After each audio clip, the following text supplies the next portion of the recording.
And Shedeur Sanders is back, baby. We waited a long time. We waited a long time to see Shedeur Sanders, and he's finally back. The game didn't go exactly how we wanted to, and they're probably not going to go exactly how we want to, because Shedeur Sanders Kevin Stefanski isn't doing Shedeur Sanders any favors. Just understand that. He isn't doing Shedeur Sanders any favors. But what I liked from the game, from watching Shedeur Sanders, man, he stepped right in like he had experience, right? Like he was experienced to be back there playing quarterback, right?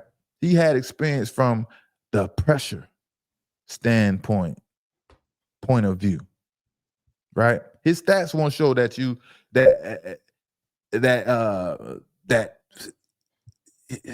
I don't even want to say it, man. Go ahead. Speak your mind. Say what need to be said. It's like, man, his stats, man, they won't show that, that he had poise and confidence, and he came into this game that, like, okay, I don't even care what happens, man. I'm ready to show the world what I can do, right? Stats won't show that, man. His back is against the wall, right? But he showed that he is ready for any moment that he is thrown into. That's what I saw from Shedeur Sanders, right? The stats won't show these things. Mm-hmm. I know exactly what you mean. Some people may not like, what they saw from Shedeur Sanders, and, people going to be complaining left and right and left about the interceptions and the lack of throws. But I like this confidence, and he wasn't afraid to push the football down the field to give his playmakers a chance to make a play, right? And the boos were starting to get out. They were starting to get louder and louder in the stadium while Dillon Gabriel was in the game. And the only reason I think Kevin Stefanski played Shedeur Sanders is because he felt the pressure to make a change at quarterback, and I could see it in his body language, because those boos were starting to get loud. And they was about to say, we want Shedeur. But you know what I mean? And y'all remember, man, my prediction was by week 10, Shedeur would take over. Well, ladies and gentlemen, I was off by a week. I predicted week 10, and Shedeur for the rest of the season now. Week 11. You know what I mean? And I'm getting kind of good at this professional talking shit, shit talking. I'm getting pretty good at this professional shit talking shit. You know what I mean? I like what I'm doing. Yeah. So week 11, he's taking over, but I don't know if the games are over yet. Do y'all think the game's over, chat? Is Shedeur taking over for good for Dillon Gabriel?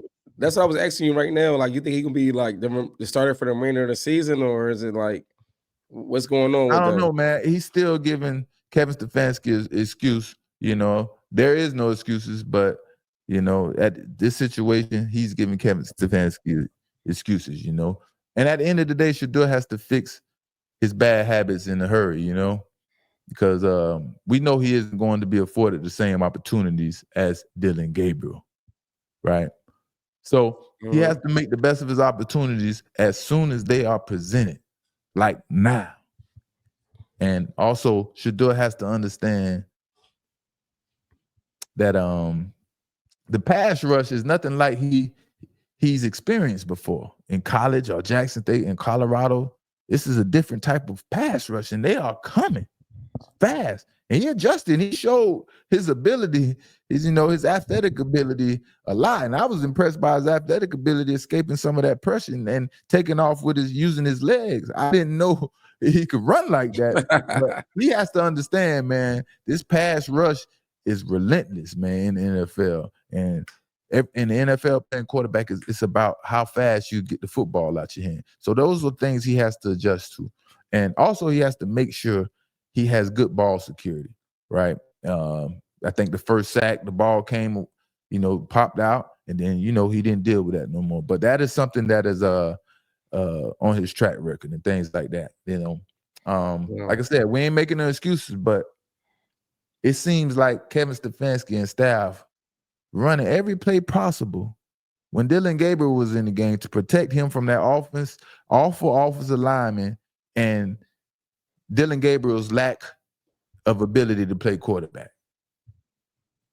And when Shedeur came in the game, it was like they started off passing the football right off the rip. It wasn't even like let Shedeur get warmed up or run some run plays and open up the pass for Shedeur. It's like, all right, let's see what you can do. Open them up, Tony Reese, and put the pass plays in the design that we have for him. It didn't look all the way fair, but like I said, we ain't gonna make excuses. We ain't gonna make no excuses. Yeah. They got the Browns got Raiders coming up. That could be a good game. And then also they got I would love to see them against the Titans versus Cam Ward, #1 pick versus Shedeur Sanders and the Browns. That would be great. That would be great. That'd be a good game right there. But if Kevin Stefanski isn't done, I mean, if he's done with the games and stop playing with Shedeur, whoever running the offense can design schemes to Shedeur's strength now. Soon as he got the game, the ball was going down the football field. The players had chance to make plays. The energy in the stadium for the offense, for the fans, and everyone changed. It was like when Shedeur threw the football, the excitement rose up. It was like, like we was expecting to play, Yeah. You know what I mean? And also with Shedeur in the game, to be able to get the offensive line to protect better. So Shedeur can get the ball down the football field because the offensive line are used to run blocking and blocking on rolling out plays and bootlegs and things like that. Now they can have a quarterback that they are proud to protect for because they feel like that he is going to get the job done. They have the confidence in their quarterback to get the job done. I'm sure they didn't have this before. They couldn't have. So it's definitely going to be different energy. It's just it's Kevin Stefanski and whoever else is behind this mess. Are they done with playing the games with Shedeur Sanders? I feel like the best offensive coordinators are you adjust to the player other than you make the player adjust to you. You get what I'm saying? Exactly. You understand what Shedeur likes, what he likes to do, and you make the plays around the things that he's good at instead of like, hey, you gonna do this, you're gonna do this way, and I don't care. Like I feel like those offensive coordinators like fail honestly in the NFL. They The feel ones that do great. They feel like they have the system and everyone is supposed to be successful in their system. That's just how. That's basically what you're saying. Like my system is my system. If you can't succeed in my system, basically you're not good. Player, you know what I mean? And I mean that kind of happened with like a big deal with Nick Foles when the Eagles they changed their whole offensive playbook to fit. They went back to like Nick Foles high school, college, and found out the plays that he liked. And like whole playoff run, they ran on Nick Foles plays instead of like made him do Carson Wentz plays. Like they didn't make him do the same plays as Carson Wentz did. And that's exactly what's happening with Dylan Gabriel. They did everything. I'm sure they researched way back from high school to every college coach he's played for to find the best plays that works for him. What worked for him in all these situations in college? Because Dylan Gabriel has a lot of handicaps, man. It's just plain and simple. You know what I mean? And what Shedeur at quarterback, Cleveland Browns, you just simply have more options on offense now. The defense, whoever the Cleveland Browns is playing, that defense has to respect the football going deep without it being a trick play or something trickery, When Shedeur get a chance to get a full week of practice as a starting quarterback, trust me, he will play better and he understands exactly what is going on. Those extra periods, you mentioned the hungry dog periods, just as opportunities to get extra reps and everything. How much did you feel like those extra reps have at least helped prepare you for when you were out there finally, if at all? You see that little smirk? Helped me understand the let me rewind that back. I want y'all to pay attention to that little smirk. Did you feel like those extra reps have at least helped prepare you for when you were out there finally? See that? Bro knows. It helped me understand the concepts live, but it's different when it's different body types going out there, different way how people get out of routes. Like what I seen on the pick initially was I see his hips turn. So I'm like, okay, we're going to be able to get out there. But at the same time, playing quarterback is extremely hard. So it's like, I like knowing every detail about my receivers. I like knowing the small things, what they're good at, what they're not good at.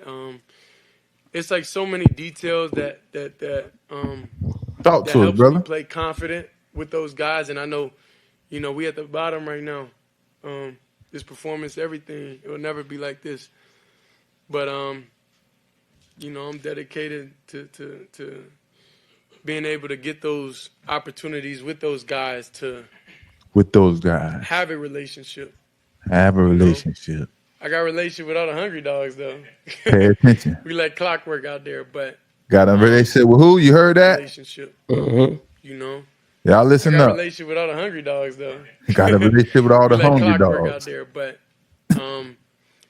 That you means just gotta something. see. You just gotta see everything a little bit He more. trying to talk to us. Like them come out routes, them do all different type of stuff. So he trying to talk to us, man. Y'all did you see that smirk, that little smirk he gave in the beginning? Like when he was about to answer the question. He gave a little smirk. And that little smirk, he really wants to tell us what's really going on. If you listen closely and comprehend what he is saying, he is telling us they are putting him in the worst situations to try for him to be successful. He's being put in the worst situations to overcome and try to be successful.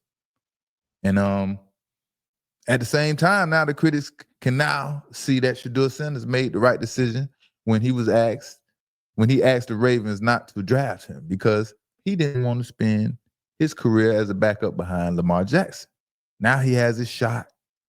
Good Lord provided the opportunity. Now he just got to seize the moment. There will continue to be issues because we know through the agent tree that Dillon Gabriel agent represents all these coaches and all these coaches coach Dillon Gabriel and it goes on and on and on, man. So there is a connection for Dillon Gabriel that, is making Dillon Gabriel, I don't know, in demand for some reason by the Cleveland Browns, you know what I mean? And like I said, I know Kevin Stefanski, man, is going to make an excuse for taking Dillon Gabriel out of the game to protect him from getting that he has been bench tagged. Because if he wasn't benching Dillon Gabriel after how often he looked in the first half, and we really would have heard boos loud and proud, boy. But like I said, man, hopefully this is a sign Stefanski is moving on from Dillon Gabriel and Shedeur Sanders is up, right? This is his turn,